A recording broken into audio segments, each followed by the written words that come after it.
नमस्कार, मंडल news bulletin में आपका स्वागत है। आइए पेश करते हैं आज के कुछ प्रमुख व मुख्य समाचार। अब तक यदि आपने मंडल न्यूज के इस चैनल को लाइक व सब्सक्राइब नहीं किया है तो जल्द से जल्द इस चैनल को लाइक व सब्सक्राइब जरूर कर दें।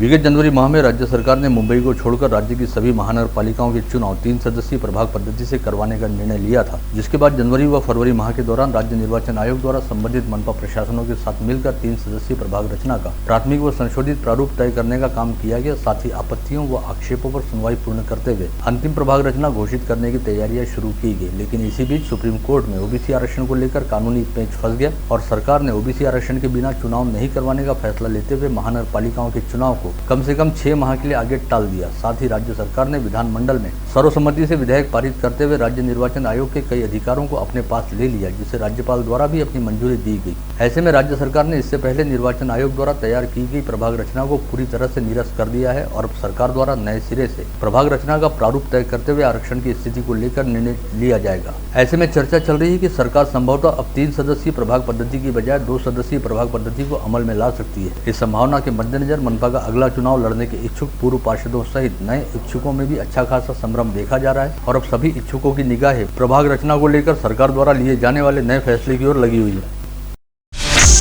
करीब 17 वर्षों के अंतराल पश्चात अमरावती शहर में से सभी संपत्तियों का नए सिरे से मूल्यांकन यानी असेसमेंट करने को लेकर मनपा प्रशासन द्वारा प्रयास शुरू कर दिए गए हैं, जिसके तहत पुनर्मूल्यांकन हेतु प्रशासन द्वारा पात्र कंपनियों से आवेदन मंगाए गए हैं। आगामी माह के दौरान आवेदक कंपनियों की पात्रता को जांचने व परखने के बाद उन्हें असेसमेंट हेतु लगने वाली सेवा, सॉफ्टवेयर और संपत्तियों की जानकारी को डिजिटलाइज करने का काम सौंपा जाएगा। इसके साथ ही करीब 17 वर्ष के अंतराल पश्चात अमरावती शहर में मनपा द्वारा संपत्तियों का पुनर्मूल्यांकन किया जाएगा। यह विगत 9 मार्च से मनपा में शुरू हुए प्रशासक राज का पहला प्रभावी कदम है, जिसके जरिए प्रशासक व मनपा आयुक्त प्रवीण आष्टीकर द्वारा मनपा को आर्थिक बूस्टर डोज दिलाने का प्रयास किया जा रहा है।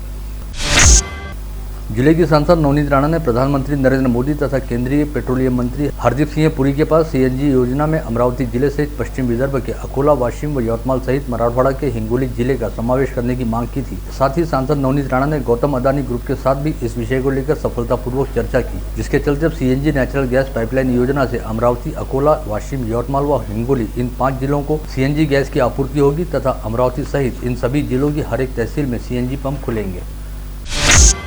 विगत शनिवार को अमरावती जिला मराठी पत्रकार संघ द्वारा हनुमान व्यायाम प्रसारक मंडल के स्वर्गीय सोमेश्वर पुसदकर सभागृह में पत्रकारिता जीवन गौरव तथा उत्कृष्ट सेवा गौरव सम्मान समारोह का आयोजन किया गया था। इस अवसर पर बतौर उद्घाटक अपने विचार व्यक्त करते हुए दैनिक देशोन्नति के संपादक प्रकाश पोहरे ने कहा कि कोविड संक्रमण काल के दौरान लगभग सभी क्षेत्रों में कामकाज बुरी तरह से प्रभावित हुआ और कई लोग बेरोजगार भी हुए, लेकिन इसके बावजूद केवल तकनीकी ज्ञान का साथ रहने की वजह से इस कठिन काल के दौरान भी प्रसार माध्यम अपने स्थान पर टिके रहे। चूंकि अब यह स्पष्ट हो गया है कि तंत्र ज्ञान की सहायता के बिना प्रसार माध्यमों का विकास असंभव है, अतः सभी ने पत्रकारिता के साथ साथ स्थायी तौर पर तंत्र ज्ञान की सहायता भी लेनी चाहिए और नए तकनीकी ज्ञान को आत्मसात करना चाहिए।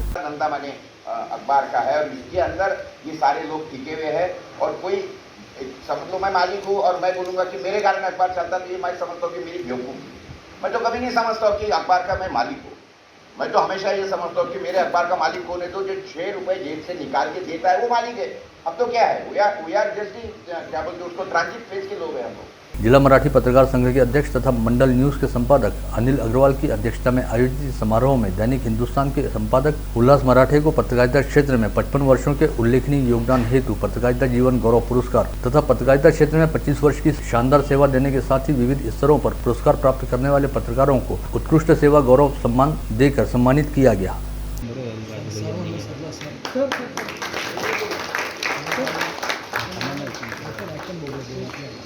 हाँ, एक मिनट और वो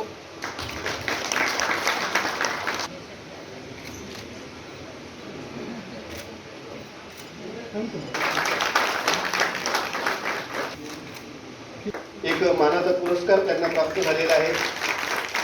पालकमंत्री यशोमती ठाकूर यांनी सुद्धा त्यांना पुरस्कार देऊन सन्मान पुरस्काराबद्दल ये नजर की नैरंगिया न पूछ, ये नजर हकीकत में वो नजर है। ये नजर की नैरंगिया न पूछ, ये नजर हकीकत में वो नजर है जो उठे तो बिजली बना मागे, झुके तो आलम तबाह करते। मला काही लेटेस्ट हवं असलं तर काकूबाई स्नेहाला करून देणं, कार्य रविदादा मला करून देणं आणि असं म्हणून ते बिचारे मला करून देतात। जेव्हा मी पुण्याला असतो किंवा माझा पुण्याचा मुलगा मला मदत करत असतो, सून मदत करत असते. प्रकाश दादा जसं म्हणाले की त्यांचाही सहभाग या पुरस्कारामध्ये आहे. निश्चितच मी प्रामाणिकपणे कबूल करतो की या पुरस्कारामध्ये त्यांचाही सहभाग आहे. त्यावेळेस प्रकाश कोरे असे नव्हते, एकदम स्मार्ट होते. हा श्रीकांत बरोबर. परंतु अमरावतीची पत्रकारिता मी बघितली, देशमुख सरांची पत्रकारिता, मग PTIला म्हणून त्यांची पत्रकारिता, बाळासाहेब मराठे यांची पत्रकारिता, सुरेश शर्मा होता, नंतर इथे जो चौधरी साहेब. तर पत्रकारिता विदर्भात अमरावतीमध्ये जिवंत होती त्यावेळेस. इस समय अपने अध्यक्षीय संबोधन में जिला मराठी पत्रकार संघ के अध्यक्ष अनिल अग्रवाल ने कहा कि इन दिनों लोग बाग सोशल मीडिया पर प्रसारित होने वाली खबरों को ही सच मान लेते हैं, जबकि सोशल मीडिया पूरी तरह से सामाजिक प्रयोग हेतु बनाया गया एक प्लेटफॉर्म है जिसकी मीडिया के तौर पर कोई विश्वसनीयता नहीं है. कई विकसित देशों में सोशल मीडिया के जरिए मीडिया यानी प्रसार माध्यमों को नहीं चलाया जाता, साथ ही वहाँ पर सोशल मीडिया के लिए कुछ सीमाएं भी तय की गई हैं, किंतु भारत में ऐसा कोई कानून नहीं रहने के चलते यूट्यूब चैनल के जरिए कई न्यूज़ चैनल शुरू हो गए जिनका कोई पंजीयन नहीं होता और ऐसे चैनलों की कोई विश्वसनीयता, जिम्मेदारी व मर्यादा भी नहीं होती. सोशल मीडिया हे मीडिया नाही, लोक समजायला तयार नाही. आताही सोशल मीडियामध्ये आपण 15 वर्ष मागे आहो जगाच्या पाठीवर. अमेरिका कुठे गेल्या जाऊन बघा. आपण व्हॉट्सअपवर आहो, ते व्हॉट्सअप टेलिग्राम त्याच्याही खूप पुढे गेलेलं आहे. तिथे सोशल मीडियाची सेल्फ रेग्युलेटरी आहे. तिथे सोशल मीडियाचा वापर हे मीडियासाठी होत नाही. तिथे यूट्यूबमध्ये बातम्या दाखवल्या जात नाही. तिथे यूट्यूबमध्ये पर्सनल आणि सोशल गोष्टी दाखवल्या जातात. याचं नावच सोशल मीडिया आहे. This is not a media, this is a social media. आणि सोशल मीडिया हे कधीही मीडिया होऊ शकत नाही, हा माझा ठाम मत आहे. आणि मी इथेच बोलत नाही, मी प्रेस काउन्सिलमध्ये लिहून आहे माझा हा विचार. मुझफ्फरनगरचे दंगे कोणी भडकवले? सोशल मीडियाने. सोशल मीडियामध्ये कितीतरी फेक बातम्या येतात आणि ती एका मिनिटात पसरून जाते. त्याला थांबवणं शक्य नाही, त्याचा प्रसार रोखणे शक्य नाही. आणि कुठून निघाली कुठपर्यंत गेली याचाही सुगावा लावणे शक्य नाही. मग ह्या मीडियाला आपण लोक, आपण संपादक, आपण पत्रकार याला मान्यता का देत आहोत? आणि जर मान्यता द्यायची असेल तर कायद्याच्या चौकटीत जाऊन मान्यता द्यायला लागेल. यूट्यूब चॅनलचं रजिस्ट्रेशन हे यूट्यूब प्लॅटफॉर्मवर जाऊन होतो. भारताच्या कोणत्याही कायद्याअंतर्गत यूट्यूब चॅनलचं रजिस्ट्रेशन होत नाही आणि आपण करत नाही. आणि त्याच्यावर समजा एखादी उलटी बातमी दाखवल्या गेली तर त्याची तक्रार तुम्ही कुठे करायची? म्हणून सोशल मीडियाला प्रकाश भाऊ माझी विनंती आहे, तुम्ही तर राष्ट्रीय स्तराचे व्यक्तिमत्व आहात, पूर्ण देशात फिरता. सोशल मीडियाला कृपया माध्यम मानू नये अशी माझी तरी एक विनंती तुम्हाला राहील. आणि सोशल मीडियाला जर माध्यम मानायचं असेल तर त्याला पहिले ज्या प्रकारे छापील वृत्तपत्रांना, ज्या प्रकारे इलेक्ट्रॉनिक मीडियाला कायद्याच्या चौकटीत आणून आपण बसवलं, त्या प्रकारे पहिले सोशल मीडियाचं कुठेतरी पंजीयन झाला पाहिजे. कायद्याच्या चौकटीत येऊन आपण त्याला बसवलं पाहिजे, त्याच्यानंतर आपण याला मान्यता दिली पाहिजे असं मला तरी वाटते. गत रोज कंवरनगर परिसर स्थित पूज्य सेवा मंडल में पूज्य पंचायत कंवरनगर की ओर से पंचायत के 85 नवनिर्वाचित सदस्यों का स्वागत समारोह आयोजन किया गया था. इस अवसर पर पंचायत के निवर्तमान पदाधिकारियों और सदस्यों को उनकी कार्यकाल की समाप्ति पर भावभीनी विदाई दी गई. इस समय पंचायत के निवर्तमान अध्यक्ष वासुदेव नौलानी ने अपने विचार व्यक्त करते हुए कहा कि विगत 5 वर्षों से कंवरनगर क्षेत्र व आसपास के परिसर में बसे सिंधी समाज बंधुओं का प्रतिनिधित्व करने वाली पूज्य पंचायत कंवरनगर में बतौर अध्यक्ष जिम्मेदारी संभालते हुए समाज सेवा करने का जो सुअवसर मिला वह किसी सौभाग्य से कम नहीं है. इससे पहले पंचायत के सदस्यों का निर्वाचन होने के पश्चात पहली आम बैठक में आम सहमति के साथ अध्यक्ष का चयन किया जाता था, जिसके बाद अध्यक्ष द्वारा उपाध्यक्ष, कोषाध्यक्ष व सचिव सहित 11 कार्यकारिणी सदस्यों के नामों का चयन किया जाता था. लेकिन इस बार पूज्य पंचायत कंवरनगर में 85 सदस्यों का निर्वाचन होने के साथ ही अधिकांश सदस्यों द्वारा यह मांग उठाई गई कि जिस तरह वे लोकतांत्रिक पद्धति से मतदान की प्रक्रिया को पूर्ण करते हुए सदस्य निर्वाचित हुए हैं, उसी तरह अध्यक्ष व पदाधिकारियों सहित कार्यकारिणी सदस्यों के लिए भी लोकतांत्रिक पद्धति से गुप्त मतदान कराया जाए. ऐसे में यह तय किया गया कि आगामी रविवार 27 मार्च को नवनिर्वाचित सदस्यों की सभा बुलाई जाएगी, जिसमें अध्यक्ष, उपाध्यक्ष, सचिव व कोषाध्यक्ष सहित कार्यकारिणी सदस्यों के लिए चुनाव करवाए जाएंगे. विगत 2 वर्षों से अमरावती जिला वकील संघ में कोविड संक्रमण और लॉकडाउन जैसी वजहों के चलते चुनाव नहीं करवाए जा सके थे, जिसके चलते मार्च 2019 में 1 वर्ष हेतु अध्यक्ष निर्वाचित महेंद्र ताड़े व उनकी कार्यकारिणी को 3 वर्षों तक पद पर बने रहने का मौका मिला। चूंकि अब कोविड संक्रमण का असर और प्रभाव लगभग खत्म हो गया है, ऐसे में जिला वकील संघ के चुनाव की बिसात सजने लगी है और अदालत परिसर में वकील संघ के चुनाव की सरगर्मियां भी शुरू हो गई हैं। हालांकि अब तक इस चुनाव को लेकर कोई अधिकृत सूचना जारी नहीं हुई है, लेकिन संभावना जताई जा रही है कि इसी माह के अंत तक पूरी निर्वाचन प्रक्रिया को निपटाते हुए आगामी 31 मार्च को जिला वकील संघ के अध्यक्ष व अन्य पदाधिकारियों व कार्यकारिणी सदस्यों का चयन करने हेतु मतदान करवाया जा सकता है। लाखों करोड़ों भाविकों के श्रद्धा स्थान रहने वाले खाटू नरेश श्री श्याम बाबा की फागण की 11 आज बड़ी धूमधाम व भक्तिभाव पूर्ण ढंग से मनाई गई। इस उपलक्ष्य में शहर के कोने कोने से सभी श्याम प्रेमियों द्वारा आज खाटू नरेश श्याम बाबा की पवित्र निशान यात्रा निकाली गई और सभी क्षेत्रों के श्याम प्रेमी निशान यात्रा लेकर रायली प्लॉट परिसर स्थित सतीधाम मंदिर पहुंचे, जहां पर सभी भावी भक्तों ने श्याम बाबा को निशान चढ़ाए और मंदिर परिसर में सुमधुर भजनों पर नाचते गाते हुए बाबा को रिझाने का प्रयास भी किया। इस समय श्याम प्रेमियों द्वारा बाबा के साथ फूलों व अबीर गुलाल की होली भी खेली गई। बीती रात बडनेरा मार्ग स्थित टीटीआर लॉन में राजस्थानी हितकारक मंडल अंतर्गत राजस्थानी युवा मंडल द्वारा होली मिलन समारोह का आयोजन किया गया। इस अवसर पर सभी समाज बंधुओं ने एक दूसरे को होली के रंग लगाकर पर्व की शुभकामनाएं दी। साथ ही राजस्थानी समाज के वरिष्ठों का आशीर्वाद लेते हुए कार्यक्रम की शुरुआत की गई, जिसके पश्चात यहाँ पर कई रंगारंग कार्यक्रमों व खेलों का आनंद भी लिया गया।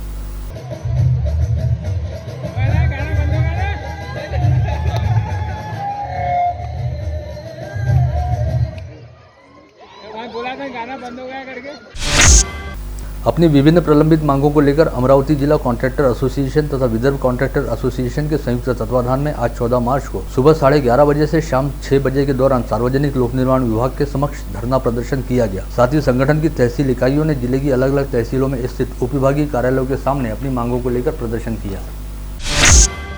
गर्मी का मौसम आते ही बड़े पैमाने पर गन्ने के रस की मांग बढ़ जाती है। साथ ही जगह जगह पर रसुंतियां खुल जाती हैं और गली मोहल्लों में गन्ने के रस की गाड़ियां घूमने लगती हैं। इस बात के मद्देनजर इन दिनों कृषि उत्पन्न बाजार समिति में गन्ने की आवक बड़े पैमाने पर बढ़ गई है। इस समय मराठवाड़ा क्षेत्र से रोजाना करीब 40 टन गन्ना अमरावती लाया जा रहा है। गत रोज बुधवारा परिसर स्थित आजाद हिंद मंडल की महिला मंडल द्वारा दत्तात्रेय पुरुषोत्तर रंगमंच के सामने मैदान में बनाए गए भव्य सभा मंडप में श्री विजय ग्रंथ के भव्य पारायण का आयोजन किया गया, जिसमें मुखोद्गत व्यासपीठ वाचक अर्चना देशपांडे द्वारा विजय ग्रंथ का निरूपण किया गया। इस पारायण समारोह में करीब 550 से अधिक भाविकों ने अपना सहभाग दर्शाते हुए श्री गजानन विजय ग्रंथ का पारायण किया। स्थानीय जिलाधीश कार्यालय के सामने विगत 10 दिनों से विदर्भ बलिराजा प्रकल्पग्रस्त संघर्ष समिति द्वारा अपनी विभिन्न प्रलंबित मांगों को लेकर आमरण अनशन किया जा रहा है, जिसमें अब तक 16 अनशनकारियों की तबीयत बिगड़ चुकी है, लेकिन इसके बावजूद आंदोलनकारी अपनी मांगों और आंदोलन पर अड़े हुए हैं। आज अनशन के 10वें दिन प्रकल्पग्रस्तों द्वारा खुद पर हुए अन्याय को लेकर पथनाट्य प्रस्तुत करते हुए अपनी व्यथा व दर्द को बयान किया गया। सकाराम घराच्या बाहेर निघ लवकर।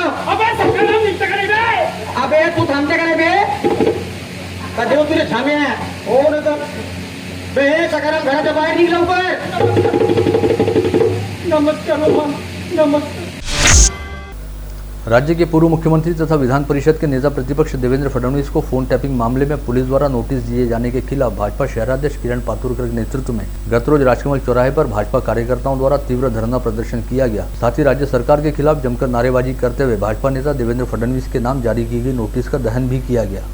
आणि त्यामुळे आता त्यांनी देवेंद्र फडणवीसांची इन्क्वायरी करण्याचं सुरू केलेलं आहे।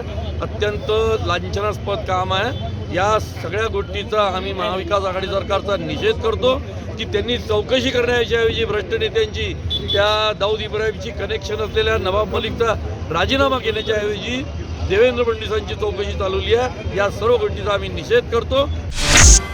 महाराष्ट्र नाभिक महामंडल ने जिलाधीश पवनीत कौर के माध्यम से देश के प्रधानमंत्री नरेंद्र मोदी को पत्र भेजते हुए कहा कि देश के केंद्रीय राज्य मंत्री तथा भाजपा के पूर्व प्रदेशाध्यक्ष राव साहब दानवे ने नाभिक समाज के बारे में अपशब्दों का प्रयोग करते हुए नाभिक समाज का अपमान किया है, अतः उनसे तत्काल इस्तीफा मांगा जाए।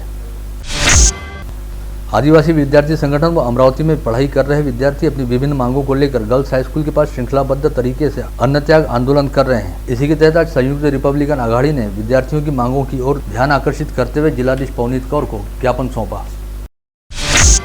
जिला परिषद प्राथमिक शिक्षकों के ऑनलाइन जिला अंतर्गत तबादला प्रक्रिया को अचानक बंद कर दिया गया, जिसके निषेध में महाराष्ट्र राज्य दुर्गम क्रांति शिक्षक संगठन के सदस्यों ने जिला परिषद के सामने श्रृंखलाबद्ध तरीके से 2 दिवसीय अनशन शुरू किया है। अमरावती जिले में निर्माण कार्य कामगार कल्याण अंतर्गत आने वाली स्कॉलरशिप तत्काल प्रदान की जाए, इस मांग को लेकर ठिया आंदोलन करते हुए प्रहार जनशक्ति पार्टी ने कामगार उपायुक्त को ज्ञापन सौंपा। 29/9/2021 पत्र दिलं होतं पानगुळे साहेबाले. त्याच्यानंतर तुम्ही लगेच उत्तर दिलं त्याच दिवशी का 15 दिवसाच्या आत याच्यावर निर्णय घेऊ. 7वा महिना चालू आहे. राष्ट्रसंत तुकडोजी महाराज के भव्य पुतले सहित ग्राम गीता का सारांश रहने वाले भव्य पार्क का तेजी से निर्माण किया जाए, इस आशय की मांग को लेकर अमरावती नागरिक हक समिति के सदस्यों ने आज निगमायुक्त प्रवीण आष्टीकर को अपनी मांगों का ज्ञापन सौंपा। बीते 24 घंटे के दौरान अमरावती जिले में केवल एक व्यक्ति कोविड संक्रमित पाया गया। इस समय जिले में एक्टिव पॉजिटिव मरीजों की संख्या 12 है और इन एक्टिव पॉजिटिव मरीजों में मनपा क्षेत्र के 4 व ग्रामीण क्षेत्र के 8 मरीजों का समावेश है। इसमें से केवल एक मरीज कोविड अस्पताल में भर्ती है, वहीं मनपा क्षेत्र में 3 तथा ग्रामीण क्षेत्र में 8 मरीजों को होम आइसोलेशन में रखा गया है। बीते 24 घंटे दौरान जिले में 205 संदिग्धों के थ्रोट स्वैब सैंपलों की जांच की गई, जिसमें से 0.49% की टेस्ट रिपोर्ट पॉजिटिव आई। वहीं इस समय कोविड संक्रमित मरीजों के कोविड मुक्त होने का प्रमाण 98.46% के स्तर पर है। आज समूचे संभाग में कुल 3 कोविड संक्रमित मरीज पाए गए, जिनमें बुल्ढाना व वाशिम के एक मरीज का समावेश रहा। वहीं इस दौरान संभाग में 10 मरीज कोविड मुक्त हुए, जिनमें अकोला के 1, यवतमाल के 1, बुल्ढाना के 6 व वाशिम के 2 मरीजों का समावेश है। कोविड संक्रमण की दूसरी लहर के दौरान एक ही समय में 450 मरीजों को भर्ती करते हुए उनका इलाज करने वाला सुपर स्पेशलिटी अस्पताल अब खुद कोविड मुक्त होने के मुहाने पर पहुंच गया है। इस समय इस अस्पताल में केवल एक कोविड संक्रमित मरीज भर्ती है, जिसे बहुत जल्द डिस्चार्ज मिल जाएगा। यदि इसके बाद अमरावती शहर सहित जिले में कोविड संक्रमित मरीज नहीं पाया जाता है तो तीसरी लहर की समाप्ति के साथ साथ अमरावती शहर सहित जिले को पूरी तरह से कोविड मुक्त घोषित किया जा सकता है। बुल्ढाना के पास ही खामगांव जालना मार्ग पर एक बोलेरो पिकअप वैन व ट्रक के बीच आमने सामने भीषण टक्कर हुई। इस हादसे में बोलेरो चालक सहित एक महिला व 3 पुरुषों ऐसे कुल 5 लोगों की मौके पर ही मौत हो गई। वहीं बोलेरो पिकअप वाहन में सवार 4 अन्य लोग बुरी तरह से घायल हो गए, जिन्हें इलाज के लिए जालना व देलुगा राजा के अस्पतालों में भर्ती कराया गया है। नांदगांवपेट पुलिस थाना क्षेत्र के पिंपरी गांव में खेती को लेकर हुए विवाद में भतीजे ने चाचा पर कुल्हाड़ी से जानलेवा हमला किया था और फरार हो गया था। इस मामले में पुलिस ने स्वप्निल महल्ले नामक आरोपी को गिरफ्तार कर लिया है, जिसे अदालत ने आगामी 16 मार्च तक पुलिस कस्टडी में रखने के आदेश दिए हैं। मार्च माह में वसूली का उद्देश्य सामने रखते हुए बिजली कर्मचारी इन दिनों आम ग्राहकों को सताने का प्रयास कर रहे हैं। आज एक बिजली कर्मचारी ने अपनी दबंगगिरी दिखाते हुए एक विद्युत उपभोक्ता की पिटाई कर उसे घायल कर दिया। यह घटना कठोरा गांधी गांव में घटित हुई, जिसमें लक्ष्मण सरोदे नामक व्यक्ति घायल हो गया, जिसकी शिकायत पर वाघाड़े नामक विद्युत कर्मचारी के खिलाफ नांदगांवपेट पुलिस थाने में अपराध दर्ज करने की प्रक्रिया जारी थी। शिलांगन रोड निवासी ऋषिकेश गुल्हाने को अज्ञात मोबाइल धारक ने अंबुजा सीमेंट कंपनी से होने की बात कहते हुए सीमेंट व्यापार के नाम पर ऑनलाइन तरीके से 2 लाख रुपए का चूना लगाया था, जिसकी शिकायत मिलने के बाद साइबर पुलिस की टीम ने तकनीकी ज्ञान के सहारे कड़ी मशक्कत करते हुए ऋषिकेश को उसकी रकम वापस दिलाई, जिसके लिए ऋषिकेश ने पुलिस की टीम का आभार ज्ञापित किया है। नागपुरी गेट पुलिस थाना क्षेत्र के हाजरा नगर में एक सप्ताह पूर्व ही किराए के मकान में रहने आए युवक की मां का परिसर में रहने वाले किसी एक व्यक्ति के साथ विवाद हुआ, जिसमें बीच बचाव करने हेतु गए मुजम्मिल बेग नामक व्यक्ति पर आरोपी ने चाकू से हमला कर उसे घायल कर दिया। कोल्हापुरी गेट पुलिस थाना क्षेत्र के आनंद नगर के पास रात के समय गजानन वानखड़े नामक 23 वर्षीय युवक ने खुद अपनी मां पर चाकू से जानलेवा हमला करते हुए उसे बुरी तरह घायल कर दिया। अकोला में युवक कांग्रेस का कार्यक्रम निपटाने के बाद दरियापुर मार्ग से अमरावती वापस लौटते समय आराला फाटे के पास युवक कांग्रेस पदाधिकारियों की कार को एक अज्ञात ट्रक ने जोरदार टक्कर मार दी। इस हादसे में युवक कांग्रेस के महासचिव रोहित देशमुख की मौके पर ही मौत हो गई। वहीं युवक कांग्रेस के जिलाध्यक्ष पंकज मौर्य, वैभव देशमुख को परिचित जगताप सहित 4 लोग बुरी तरह घायल हो गए। यह हादसा बीते शनिवार को देर रात घटित हुआ था। इस हादसे में मारे गए रोहित देशमुख के पार्थिव पर रविवार को बेहद शोकाकुल वातावरण में अंतिम संस्कार किया गया। वहीं अन्य घायलों पर स्थानीय अस्पतालों में इलाज जारी है। रविवार की शाम धारणी के चिचघाट गांव में स्थित एक कुएं में अवैध तरीके से ब्लास्टिंग की गई, जहां पर सुरक्षा के कोई इंतजाम नहीं थे। इस ब्लास्टिंग की वजह से कुएं के बड़े बड़े पत्थर हवा में उड़े और उन खेत मालिक राजकुमार भिलावेकर का सिर फट गया। अत्याधिक खून बह जाने की वजह से भिलावेकर की मौके पर ही मौत हो गई। घटना के बाद ब्लास्टिंग करने वाला राजस्थान निवासी मालिक और उसका कर्मचारी विस्फोटक सामग्री और ट्रैक्टर लेकर मौके से फरार हो गए। यवतमाल जिले के आर्नी शहर अंतर्गत स्वामी समर्थ नगर में शराब पीने के आदी रहने वाले प्राध्यापक मारुति आरके ने अपनी पत्नी विमल आरके के चरित्र पर संदेह करते हुए चाकू से हमला कर उसकी हत्या कर डाली। पुलिस द्वारा मामले की जांच की जा रही है। आप देख रहे थे मंडल न्यूज बुलेटिन। हमारे चैनल को लाइक करें, शेयर करें और हाँ, सब्सक्राइब करना ना भूलें। कल होगी आपसे फिर मुलाकात, तब तक के लिए धन्यवाद।